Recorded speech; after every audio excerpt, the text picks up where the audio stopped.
Hi everyone, hope you're well. I've just popped out into the warehouse and I've just seen this valve going through, getting ready for dispatch, so just thought I'd do you a quick behind the scenes video just to show you what it is. It's from our manufacturing partner SchuF, and it's actually a changeover valve. So what we've got here is we've got a common inlet port, which is a 1 inch on this particular version, and then we've got 2 outlet ports. So the common inlet port is letting the flow of the product go through, and then we can divert the flow from side A to side B, and we basically do that by winding this handle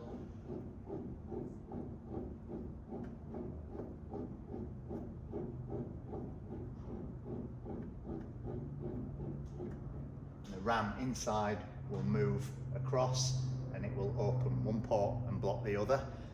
A great little application for this is with safety relief valves. So if you have a vessel or something like that where you've got a safety relief valve and it needs maintaining occasionally, but you don't want to actually shut the vessel down, you could put something like a changeover valve like this on top. You could have your common, and you could have a safety relief valve mounted on here, and you could have a safety relief valve mounted on here.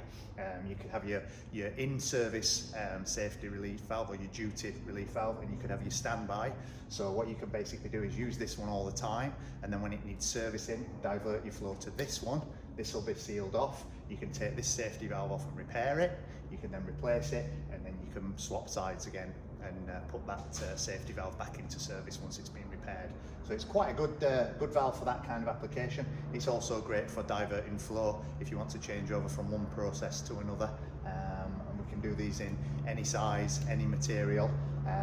So just thought I'd do a quick video just to show you that. Thanks very much for watching.